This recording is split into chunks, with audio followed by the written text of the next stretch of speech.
Hello everyone. So today we are going to look at the ray optics chapter. So this is optics as such, right, is a high weightage. So optics in the sense, we'll include both the ray optics part as well as the wave optics part. Okay. So in some textbooks we'll see it like two separate chapters. Here we also will deal with the optics into two separate chapters. One is the ray optics part, other is the wave optics. Like even in JEE or NEET, you definitely expect questions separately from the ray optics as well as separately from the wave optics. Okay, so since this is a high weightage chapter, right, what we'll do is we'll try to spend a little bit more time, like the way we have done in the case of the core topics in electrodynamics chapters, right? So like that we'll try to cover from the basics, so that we'll be able to really understand these topics clearly and be able to score well. Okay, so we'll start the discussion first, right? Why are we learning about light? See, when we talk about generally light, what is it that we'll think of? We'll think of the visible light. Okay, so visible light, we have a lot of uses, applications, including one of the very basic things, the visibility. Okay, so we'll be able to see things because there is light, otherwise we will not be able to see things. Okay, so light is such a very important thing, and even in electromagnetic waves chapter, right, we have talked about what are the different applications of the other parts of electromagnetic spectrum. Like the visible light is just one small part of the electromagnetic spectrum. We have other electromagnetic waves, whether it is the violet rays or infrared rays, okay, microwaves, TV, radio waves. We have seen gamma rays. The applications of all these things, we have talked about it. Okay, so the use of light is something that is very fundamental to our existence. Okay, in fact plants will be able to synthesize their food because of the light. The photosynthesis that happens in plants, right, is because of the existence of light. If light is not there, means the plants will not be able to synthesize higher level of organisms in the food chain. Okay, so we happen to be in the higher level of the food chain, so we'll directly or indirectly get our food from the plants. So not just for our higher level of organisms in the food chain. Okay, so we happen to be in the higher level of the food chain, so we'll directly or indirectly get our food from the plants. So not just for our the food parts also, right, we are directly or indirectly depend upon light very much. So that is the reason why the study of light. But here in our context, right, we are not just going to look at those other the applications of light, but we'll rather look at the applications of light and the study of light more from the physics point of view. Okay, so before we go into the discussion about light, so let us look at some facts about light. Okay, so why we are looking at the facts is some of these things probably we already know, and some of these things might be a good information for us. So if you look at it, right, so when we talk about light, we will look at light to be of different types. So each type, right, will have its own wavelength and frequency as per the wave theory of light. So what is wave theory of light? We will cover about it in the wave optics part. And the visible light that we're talking about, right, even in the electromagnetic wave chapter, we have talked about it. So it will be from 400 nanometers to 700 nanometers. This range is what we will be calling as the visible light. This is what we will be able to see. Okay, and Newton, it's a very common name that we will see in a lot of chapters in physics, whether it is the mechanics part or gravitation, even in optics also he is coming. So he proposed the particle theory of light. So light to be propagating in the form of particles. The particle theory of light is proposed by Newton. Okay, and the color of objects, like say color of object is one of the very basic optical phenomena. Like I'm wearing a particular color of shirt, okay, or you are wearing a particular color of shirt. You see something green, you see something red. So what is the reason? The color of any object is because of the light it reflects. If we talk about plants being green, right? So why the plants appear green? Because they reflect green light while absorbing the other colors. From where? So when white light is incident, white light, we'll see it's a mixture of all these different wavelengths, right? So when we split this, we will see that we'll have all these spectrum of colors: violet, indigo, blue, green, yellow, orange, red. Okay, so of this predominantly the green color will be reflected while the others are absorbed, and these absorbed parts of light, they'll be others are absorbed, and these absorbed parts of light, they'll be used for the photosynthesis. Okay, and that is the reason how the plants are able to synthesize the food. Okay, so you will study about, those who are in bio, you will study about the photosynthesis, and this is not much relevant for us in terms of the physics. Okay, but this is how the color comes. Now the interesting thing is, say for example, you see the color of a shirt to be green, or you see the color of the shirt to be red when you are looking at the color in the broad daylight. But the same fellow goes into a movie theater, or he goes into a restaurant where the color of the lights over, what you will be able to observe is the same. You have a red color shirt, imagine. Okay, so there is a red color shirt. I mean, this is not a good drawing for the shirt, but yeah, just think about it. So this is a red color shirt. Okay, so why is it appearing red? Because when white light is incident on it, it is reflecting red while absorbing everything. But you look at the same shirt in a theater or some restaurant where you have a different set of colored lights, you are not incidenting white light there. You are incidenting some other different color. You have a yellow color lamp, imagine, in a restaurant. There, what is the light that is incident on that shirt? It is the yellow color light. So you will see that the color of the shirt might look different. So that is the reason why what we say is the color of the shirt will depend upon what is the incident light. So whenever we talk about color of anything, right, we are default assuming what? The incident light on that is white. That is the default assumption.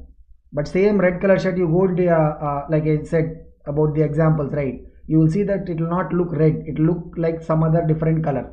Why is it happening? Because we are not incidenting white light, but rather we are incidenting a different color light. Got it?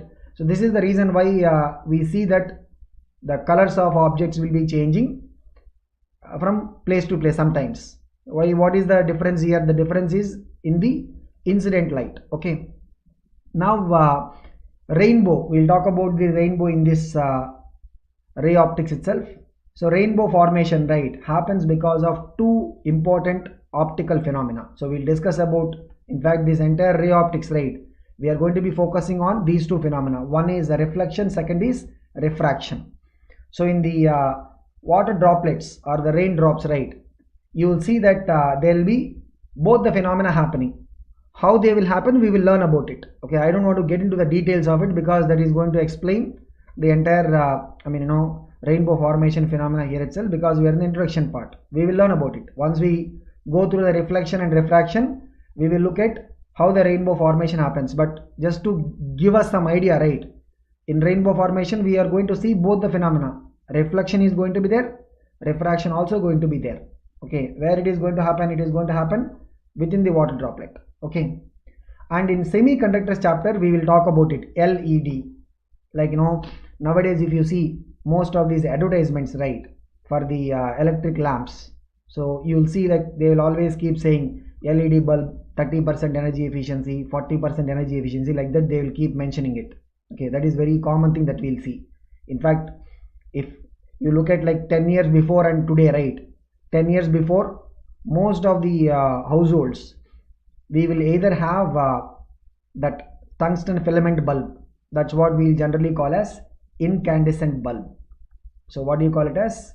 Incandescent bulb. So generally, you'll have these incandescent bulbs or these tube lights. That is what a common phenomena that used to happen like 10 years before. But if you look at currently, right, what do you see? You will see mostly LED bulbs. So LED bulbs, right, they will be able to emit the visible light. So which is what we will be able to see. How LED, the name itself, right, light emitting diode. So we'll talk about the diodes in semiconductor chapter. So the LEDs will be able to emit the light that we will be able to see, and the fact that they are only emitting the light that we are able to see, right? What we will be able to get is one, energy efficiency. A normal incandescent bulb, it will not only be able to emit the visible, it will be able to also emit the other parts, which are infrared and other parts which we are not able to see. What is the main purpose of the bulb? To see the objects, right? We are not using a bulb to produce heat, because infrared rays, they will produce heat. So all this is not required when we are using a bulb for the visibility purpose. So we'll see that the LED bulbs generally, they try to focus the energy in the visible region, right? So they'll appear not only bright, but also they will be energy efficient. Okay, we'll talk about how they will be energy efficient and all these things when we go to the semiconductor chapter, because the LED bulbs, they use diodes.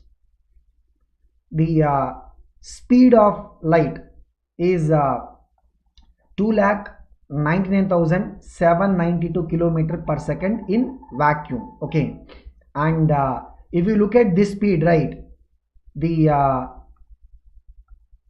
rotation around the earth, we can actually do 7.5 times in just 1 second if you are able to travel with this much speed. Okay, but the thing is what, we will not be able to travel with this particular speed. The fastest thing that human is able to develop is a rocket. So what is the general speed of the rocket? It will be typically around the escape velocity. What is the escape velocity? Say if you are able to, you'll say 11.2 around, but if you are able to, say for example, have around 12 to 14 kilometers per second, right, we will be able to make the object to escape from the gravitational pull. Okay, so now compare it with the speed of the light. What is it? 2,99,792 km per second. So where is somewhere around 10 or 12, and where is 2,99,792? So we have a lot of gap to cover. And the theories for the time travel, right? So we have a lot of interesting theories that talk about the time travel. So they say if you are able to travel with like 99% of the speed of light, then you will be able to start observing the time slowing down for you, which means if you are able to really travel at that much amount of speed, then you will see that time will start running slow for you. Okay, so and that means what, if hypothetical situation, if you are able to go at a considerable speed, then let us say time is running slow for you, which means what, if 1 day for you is equivalent to 1 year on earth, then what we will be able to see, you take that shuttle or whatever it is that is able to take you with that particular speed, you go around in space for 1 day, and on earth what will be the equivalent amount of time? It will be like 1 year. I'm just giving a hypothetical situation. If you are able to go at that much amount of speed, then what you will be able to observe, you will be able to see that time is running slow for you. So you just make a trip for imagine 70 days and come back to the earth, then what you will be able to see on earth, it will be how much time? It will be 60 years. So if you just do a round of 60 days and come back to earth, for you it is just 60 days. On earth it will be what, 60 years, and by the time you would have come back, right, all your classmates and all that, they would have got retired from their jobs. Okay, so and you will still be like normal. Okay, so you will be still looking like a +2 student. So that is what is basically the concept of time travel.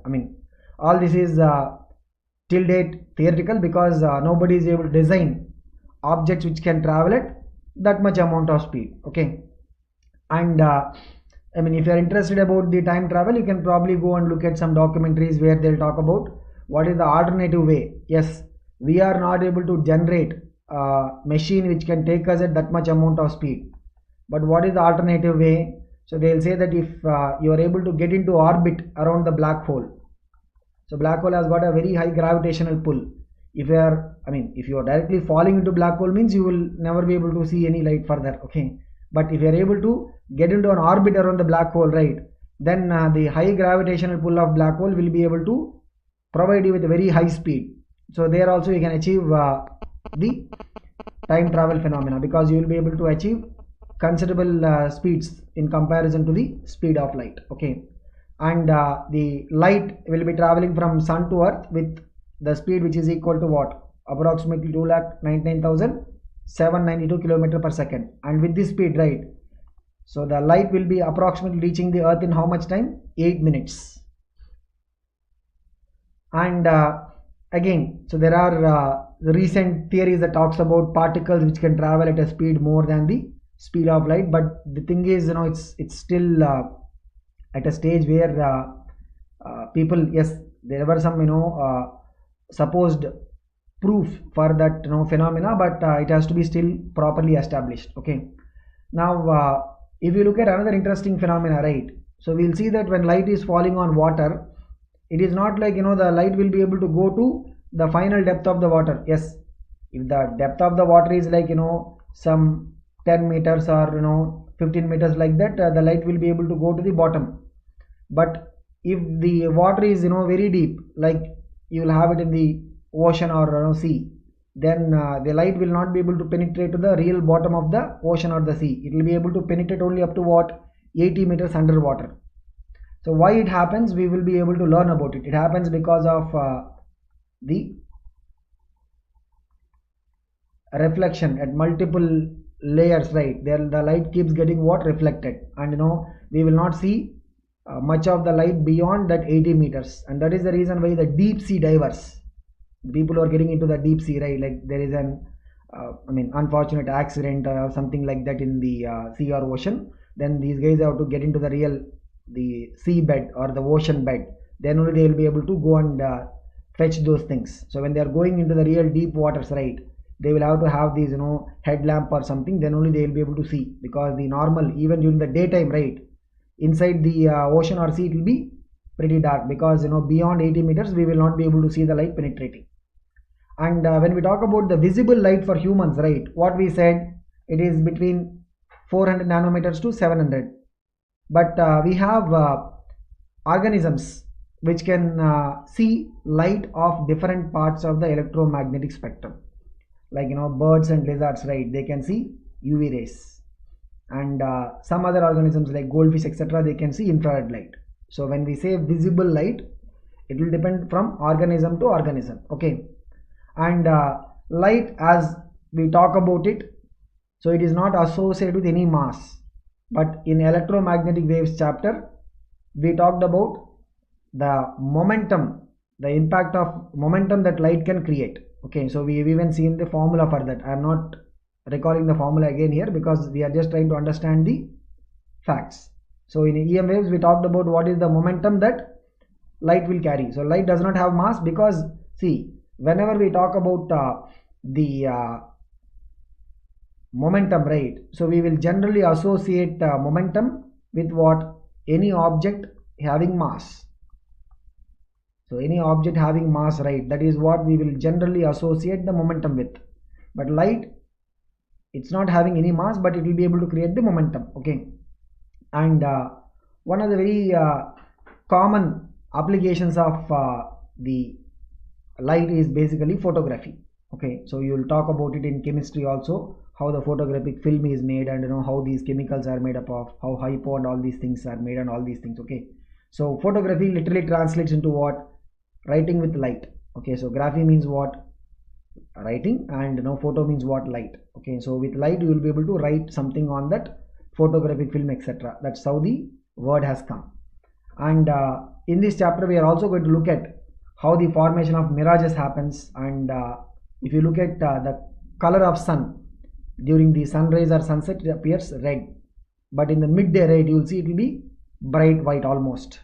So how the color of sun is changing during the day, as well as if you look at the color of sky from the earth, it will look blue. Okay, if you go out of the earth's atmosphere and see, the color of sky will look black. So why, when you see from the earth, it is looking blue? So all these are associated with the optical phenomena that we are going to study. Okay, so this is what we will be looking at in terms of the things about light. Now coming to the purpose that we are here for. So what is it that we are going to learn in the ray optics chapter? So first we'll begin with the idea of theory of linear propagation of light. see, ray optics. Ray means what? So if you have a straight line starting from a point and going in a direction, that is what we call as a ray, isn't it? That is the mathematical definition. Okay, so why are we saying that it is a ray of light? So we are going to talk about a theory of propagation of light. What is it called as? The theory of linear propagation of light. Okay, in electromagnetic wave chapter, right, what do we say? Light, visible light along with the other electromagnetic waves is an electromagnetic wave. Electromagnetic wave means what? We have talked about it. There will be oscillations of the electric field and magnetic field in mutually perpendicular directions. What is it?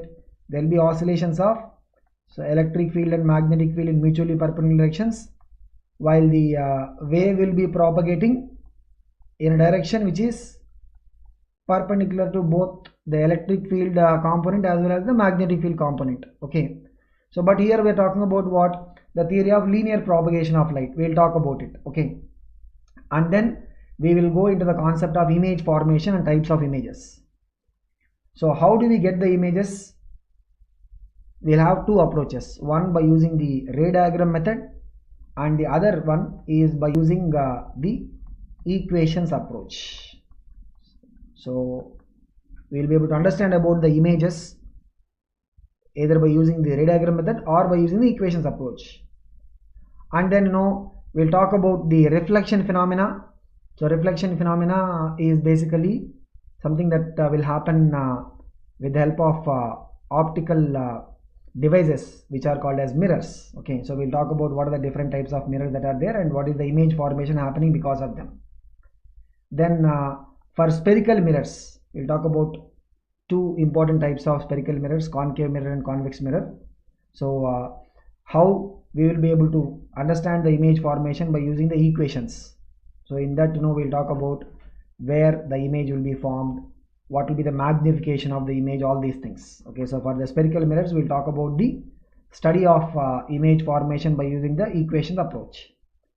Then we'll get into the refraction part, basic idea of refraction and studying refraction in the case of lenses. Okay, so both the ray diagram approach as well as the equation approach.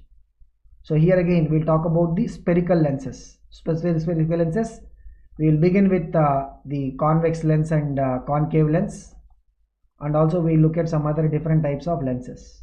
Then we look at the prism, how the prism will be able to split the light. Okay, splitting of the light will happen through prism. We'll talk about the prism, and we'll also look at the optical instruments. So telescope, microscope, all of them we'll call it as what? Optical instruments. They'll serve for some different purpose. Okay, so if you want to observe some very distant object, we'll use a telescope. If you want to see enlarged view of a small object, we'll use what? Microscope. So we'll talk about the optical instruments, how do we design them, how they will work, and what are the equations related to these optical instruments. So this is what we are going to cover in the entire chapter of ray optics. Okay, so as you can see, it's a little bit of an vast topic as such. That's the reason why we also have a higher weightage for the optics chapters. And what we'll do is we'll first start with the theory of linear propagation of light. Okay, so we know light is a electromagnetic wave, which is a what? Which is a transverse wave. Okay, so that is what is the understanding we have based on the wave theory of light. But what happens is, if you look at this particular image, right, what do you see here? So there is a person standing, and the sunlight probably is coming and falling on him. So what do you see? Exactly at the place where the sunlight path is obstructed because of this guy's body. Okay, so his body is not allowing the lights to pass through. You will see that there is a formation of a shadow, isn't it? What do you see? There is a formation of a shadow, and shadow will be directly correlated to what? Exactly the place where the path of the light is being hindered. Now if the light is able to go around, then you should not see any shadow formation, correct?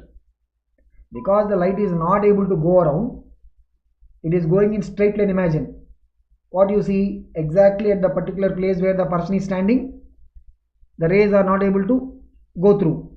means you are able to see a dark place, which is what we will call as what? Shadow. That is where the light rays are missing. In all the other places you see here light rays are falling, that is why it is bright. Light rays are falling here. So the shadow formation, right, is a very basic observation that supports the straight line propagation of light. So whenever we see shadow formation, right, what is the first thing that we are able to observe? That okay, so wherever if the light is traveling in straight line, right, so wherever the path is obstructed, they are not able to go through. On the other side, you will see that light rays will be missing. That is what you call as a shadow, isn't it? We can talk about the shadow properties also during the, midday the shadow will be shorter. At the beginning of the day, or early sunrise time or the sunset time, we will see that shadows will be longer. That is because of the angle at which the rays are coming. Okay, but the mere existence of shadow proves what? That the light rays could be traveling in straight line. And if you look at the normal objects, right, we will classify them into these three categories. You can see that the giraffe that is there. So what do you observe here? So here we are not able to see anything, so which means we will call it as what? Opaque. Like this shirt or the entire attire that the person is wearing is what? Opaque. Our human body is also what? Opaque, right? It will not allow any light to pass through it. Okay, then we'll have transparent, which will completely allow the light to pass through it. Like you can see here, it is what? Transparent. In between the two we have translucent, means what? Partially it will allow the light to go through. Okay, so shadow formation, right, is a characteristic of what? Opaque substances. So when you have opaque substance which will not allow the light to pass through it, we will see shadow formation happening. And shadow formation proves what? It proves that light could be traveling in straight lines. And if you look at it, right, the observation that we have done in the case of the shadow formation, how do we study this in the language of physics? So whenever we have a beam of light which is encountering some optical devices like mirrors or lenses or any aperture or anything, when the wavelength of the light is negligible compared to the dimensions of the device. So whenever we see that the size of the device, whether it is a mirror or a lens or any aperture, anything, when the wavelength of the light is negligible, means what? The object should be large. That is what we need to keep in mind. The object should be what? Large. Typically the wavelength we are talking in terms of what? Nanometer range, right? The object should be large, means the object dimension should be in the range of say centimeter or like that. Okay, then what we will be able to see is that the light beam can be treated as a ray. Means what? We can treat it like it is going in straight line. We will see that when the object size is comparable to the wavelength of the light, we will see that the light will be able to bend around the object. So we will study this in wave optics. That is what we call as the diffraction phenomena. So when the object size is small or when the object size is comparable to the wavelength of the light will be able to bend around. That phenomena is what we call as diffraction. Okay, but here when the object size is large, means what? The normal ordinary, like the mirror you have or anything, like say even this particular marker pen that I am having in my hand, all these are what? Ordinary objects which will have size significantly higher than the wavelength of the light. So we can treat the beam of light as a ray of light, and the propagation of these rays, right, are governed by the simple geometric rules. So we'll talk about what are these rules that will govern the propagation of rays. Okay, so we can assume what? The light is traveling in a straight line. So we can assume that the light is traveling in a straight line. So whenever we are studying the optical phenomena where the objects are considerably big, means what? The wavelength of the light is significantly small. This assumption is true when we talk about the normal objects or ordinary objects which are in the range of centimeters or meters. This assumption is good, and the study of this phenomena, right, will be governed by the simple geometrical rules. we'll study about them. What are these rules? We'll learn about them. But this part of optics, right, is what we'll be calling as the geometric optics or ray optics. So this part of the optics, what do we call it as? Geometric optics or the ray optics. When we go to the other side, what is the other side? When we have the object size comparable to the wavelength of the light, then what is going to happen? There will be bending of light around that object. Okay, that is what we call as diffraction, and we'll study this in the wave optics phenomena. Okay, so if you look at diffraction, right, I mean, we don't need to really think about examples that we'll only see in the laboratory. We can even see some very common things, like you see, you have a door, imagine, and if the gap here is very small, if the gap below the door is very small, you close the door, you basically close the door. What you will see is that you will see that the light will be spreading up to some distance on this side also when the gap is very small. When the gap is very small, right, it's a very small gap, then what you will observe is, you can observe, this is a very common observation, you will see that the light will be spread up to some distance on this side. You know why it is happening? It is happening because of the bending of light. It is happening because of the bending of light. Where? At the door edges. So when the edges are leaving a very small gap, right, you will see that the bending of the light will be happening. You will see that the light will be coming on this side. Okay, so this is a very common observation in terms of looking at the diffraction, but we will study more about it when we go to the wave optics. Okay, now talking about the ray optics, one of the important phenomena. So ray optics, we will talk about two phenomena. So one is the reflection, and second is the refraction. These are the two phenomena that we will study in the ray optics part. So first we'll begin with what is this reflection. Okay, some of these things, right, we have learnt in our 10th standard also. It is not like we are seeing these things for the first time. We have probably learnt about it. Even mirror equation, magnification, ray diagrams, all these things we have seen in the 10th standard also. But it is going to be like a revisit, and particularly from the JEE or NEET perspective, what kind of questions we need to expect. Okay, probably in the 10th standard level, right, we'll see very basic questions, but here you are going to see questions at a different level. So if we talk about reflection, right, any surface you take, the surface may be a plane surface, like in this case, what is it? It's a plane surface, a regular plane surface. Okay, or you have a irregular surface. When light is incident, when light rays are incident, what you see is that there will be a reflection. So the light rays will get what? Reflected.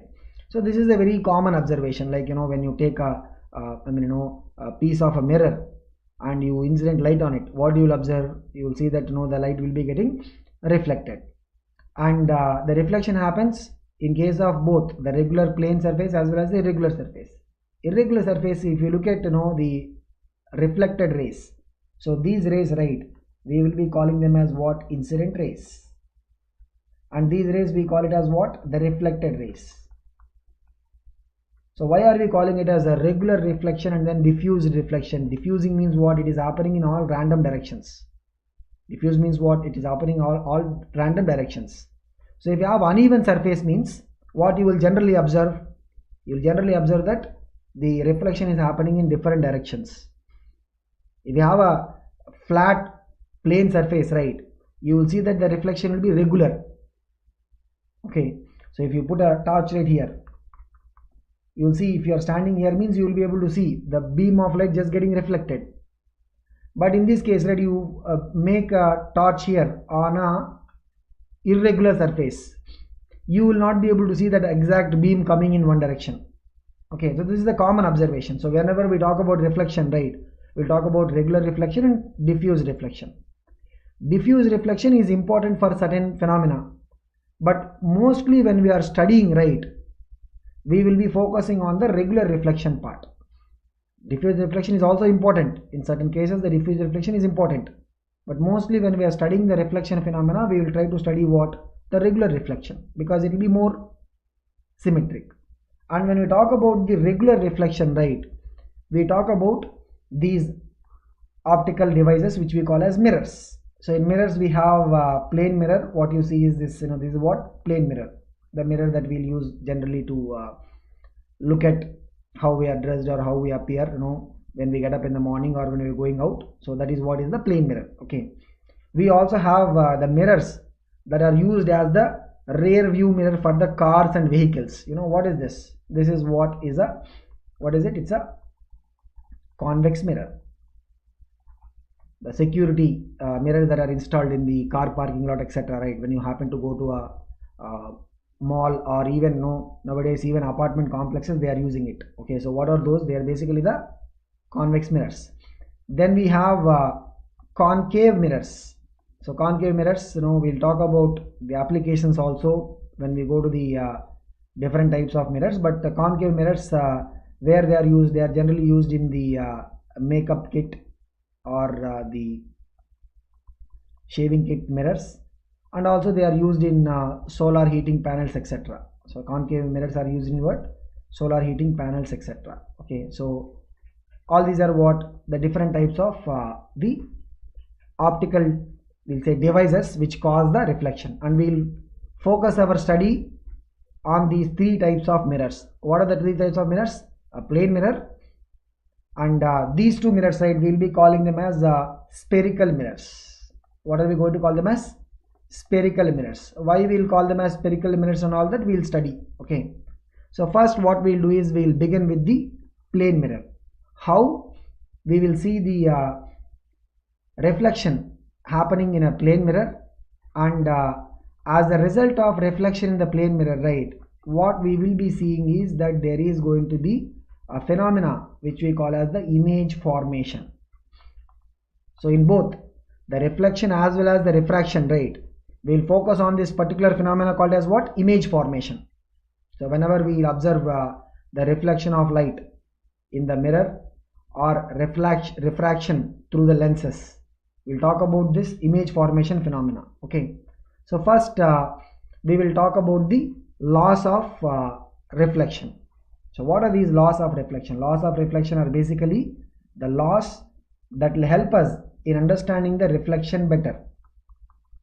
Okay, so whenever there is a reflection phenomena happening, these laws will be satisfied, and these laws will also help us in understanding the image formation. So we said, we are studying the reflection phenomena for what? Understanding image formation, right? They will also help us in visualizing or basically understanding the image formation better. So what are these laws of reflection? We have two laws of reflection. What is it? First, look at it.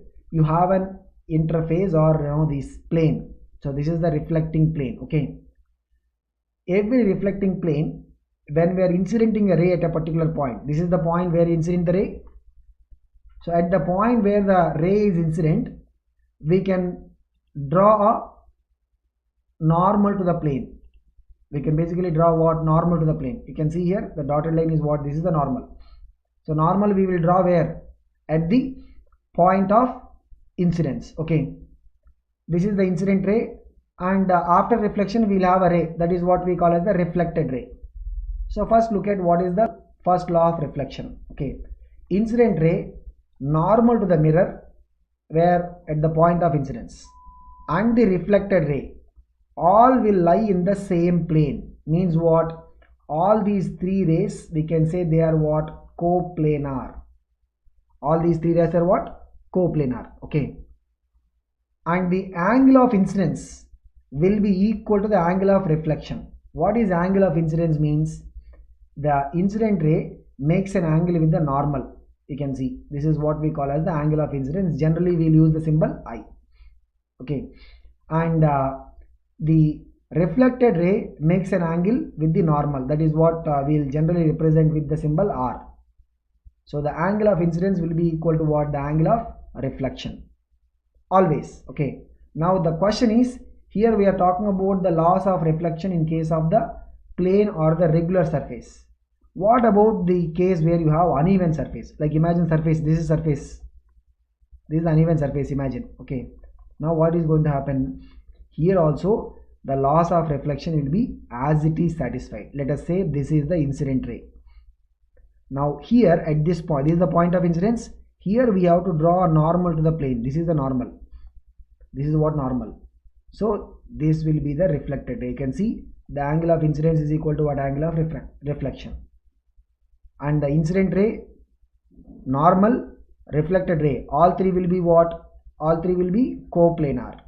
Okay. So this is what we will be able to see in terms of the loss of reflection. So one thing is what? Laws of reflection are satisfied when, irrespective of the reflecting plane nature, whether it is a regular one or even uneven, in both the cases laws of reflection will be satisfied. You know what is going to be the difference? In case of the regular plane surface, if you incident the ray here, you draw normal. If you incident the ray here, you draw normal. All these normals will be what? Parallel. All these normals will be what? Parallel. But if you take a irregular surface, imagine you draw if you are incidenting a light ray here, you draw normal here. What will be the normal? Let's call it as N1, means this will be N2. You incident a light here, what will be the normal? Let's call it as what? N3. So what is the difference? The difference is, in case of the regular plane surface, right, wherever you draw the normals will be in the same orientation. In a way we can say they are all what? Parallel. But in this case, normals will keep changing the orientation. That is the only difference. But what we need to keep in mind, at whichever point you are applying the laws of reflection, at that point you have to consider the incident ray, normal, and the reflected ray. Okay. So these are the two basic laws of reflection. Now when we are talking about the reflection as well as the refraction, in both the cases we will use these two particular words. Normal incidence, like that we will say. You know what is normal incidence? Normal incidence means this is the plane, this is the reflecting plane. The incidence is happening normally, means what? The incident ray, that is what we call as the normal. Incident ray is coming in what direction? Incident ray is coming in the normal direction. Incident is coming what? Normal direction, means what? It is coming along the normal. So in that case, right, the angle of incidence will be what? 0. Why? Because what is the angle of incidence? The angle between the incident ray and the normal, both are same, right? Incident ray is this one, norm is also same line. What is the angle between them? 0. So whenever we use the word normal incidence, so these are the things that we need to keep in mind. The moment we say normal incidence, what it means?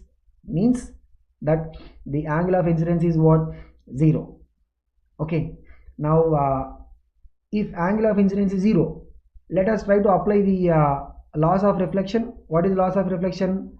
Angle of incidence is equal to angle of reflection, right? Which means what? If the incident ray is normal, making an angle 0, what about the reflected ray? It also will be making the same angle 0, because angle of incidence is equal to angle of reflection, right? Means what? If we are incidenting, let us say this is the plane surface, we incident a ray like this along the normal. I'll use a different color so that we can see it. What will be the reflected? The reflected is going to be exactly same, but it will be reflected, opposite orientation. Okay. Now the next thing is, if the angle of incidence is 90, it is basically what we call as the grazing incidence. You know why the word grazing? So this is the surface. If the angle of incidence 90 means, look at it now. So this is the normal. So angle is 90 means the incident ray will be grazing through the surface. That is why we are using the word.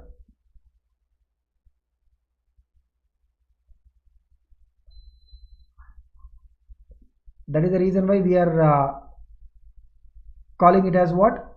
The grazing incidence. So grazing incidence means what? The angle of incidence will be 90. And if the angle of incidence is 90, then what about the angle of reflection? It is also going to be 90. So what you see is, in this case, right, the incident ray will be just going as it is. The incident ray will be just going as it is. It will be grazing through the surface. So these are the two important terms that we need to keep in mind. What are the two important terms? Normal incidence and grazing incidence. Normal incidence means what? The angle of incidence is 0. means the reflected ray will be just tracing its path back. The reflected ray will be just tracing the path back. Okay, that is the normal incidence. What about the grazing incident means? Grazing incidence means angle of incidence is 90, means the incident ray is grazing through that. So the reflection angle is also 90, means the reflected ray is also going to graze through the surface as it is. Okay. Now the reflection or refraction we are studying for what? To understand the image formation concept. Now whenever we talk about the images, right, we have two types of images that we will be talking about. One is what we call as a real image and other one is the virtual image. So first we will try to understand what are these real image and virtual images, because these two terms, right, we will keep using very often. Like whenever we talk about whether it is the case of plane mirror or spherical mirrors or lenses, everywhere we will talk about these two types of images. Image. See, first when we talk about the images, right, before that we should understand what is an object. So generally when we talk about an object, right, what is an object? We will take, say for example, a candle. We'll take a candle. Okay, so candle we can consider it as an object. You are an object, I am an object, everything is an object. Okay, so all of us, right, anything you see is basically what we will consider as the object. And for the study of optical phenomena, right, the light rays we'll assume that the light rays are coming from the objects. So these objects from where we are taking the light rays, we will be calling them as the real objects. And generally, whenever we talk about an object, right, what is it that we're talking about? We're talking about the real objects. So the real objects are basically the object that we are going to use for the study of optical phenomena. So what are real objects? Real objects are those which will be able to give rise to the light rays. So light rays will be coming from the real objects. Okay, now when the light rays are coming from the real objects, when we say real object, right, there is also another type of object. What is it called as? Virtual object. What is the other type of object called as? Virtual object. We have the two types of objects. What are those?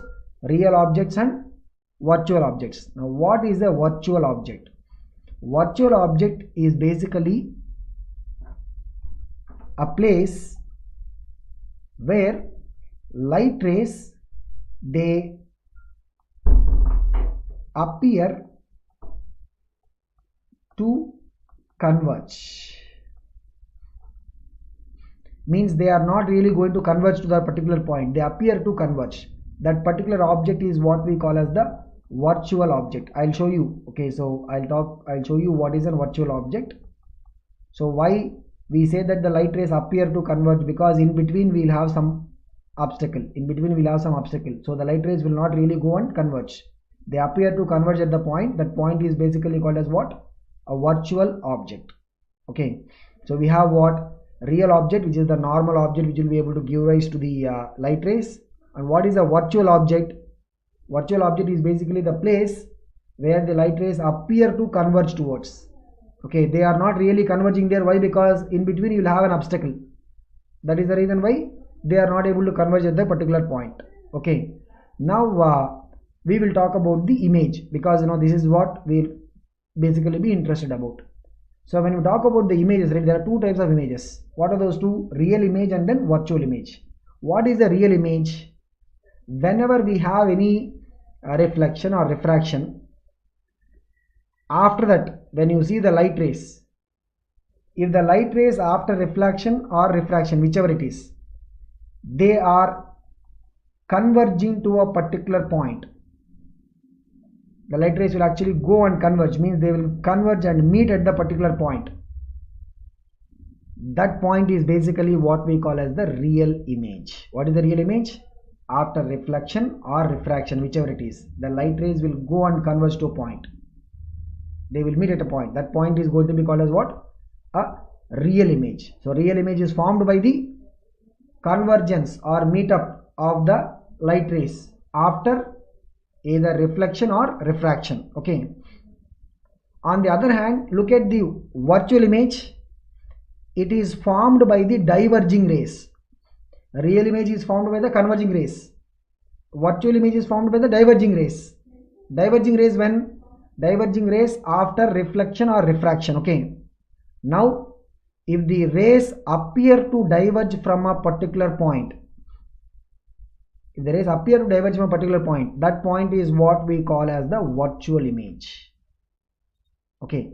The basic difference is real images we can actually put up a screen and see them. Virtual images cannot be seen on the screen. Real image, the rays are going to converge and meet at a particular point, so we can see them on a screen. Virtual image cannot be seen on the screen. So I'll show you what is the difference between the two. Now look at so this is a plane mirror. Okay, this object here O, this object O here, right, is a real object. What is the object here? It is a real object. Now you see, I draw light ray from object. It is incident on the mirror surface. It will be reflected. Okay. How it will be reflected? By following the laws of reflection. Okay. Now I'll draw another ray from the point O. After reflection, it is coming like this. Again, we'll have to follow the laws of reflection. Now look at it now. So this is reflected ray 1. This is reflected ray 2. This is incident ray 1, incident ray 2. Okay. Now the reflected ray 1 and reflected ray 2. These are the ones that you have to see. These are the ones we have to see, because we have to see the rays either after reflection phenomena or refraction, right? Now look at these two, R1, R2, look at this. They are diverging, isn't it? Observe them. What are they? They are basically diverging, isn't it? They are diverging. Diverging, why are we saying diverging? They are going like this. That is what is diverging, right? They are diverging. And they appear to diverge. They appear to diverge from a point I on the other side of the mirror. Are they really diverging from the point I? No, they are not starting from point I. They are appearing to diverge from the point I. This point, right, is basically what we will be calling as the virtual image. So what is the virtual image? After reflection or refraction, both cases, the rays up point, the rays appear to diverge from a point. Okay, that point will be called as the virtual image. Okay, now let us talk about the case of the real image. Again, I am going to use the plane mirror only. Okay, because we will try to understand both of them from the plane mirror concept. Again, here also, what is it? This is a plane mirror. Okay, now I want you to look at one thing here. This is the incident ray I1. This is the incident ray, second incident ray I2. These two incident rays, they appear to meet at a point O. Get it? These two incident rays, they appear to meet at a point O. What did we say about that point? When the rays appear to converge and meet at a point, what do we call it as? We will call it as what? The virtual object. I said even. Why they don't go and meet at the point? Because you are keeping an obstacle between. Here, what are we keeping in between? We are keeping a plane mirror. So this object here, right, what is it? It's a virtual object. The rays are appearing to meet at the point. We will call it as what? Virtual object. Okay. Now look at it. After reflection from the plane mirror, we'll have to follow the laws of reflection. This ray will come like this. This ray will come like this. So we'll call them as what? R1, R2. Now the rays after reflection, R1, R2, they are converging to the point I. What is this? When they are converging to point I, the rays that are converging after reflection or refraction, they are converging. The rays will meet at the point. What is that image going to be called as? What is it called as? It will be called as a real image. So what is it called as? Real image. So we have a virtual image as well as a real image. Now the thing is, when we go and study about the plane mirror, right, lot of the times we will remember this word, that a plane mirror will form a virtual image. This is something that we would have just by hearted in the 10th standard also. When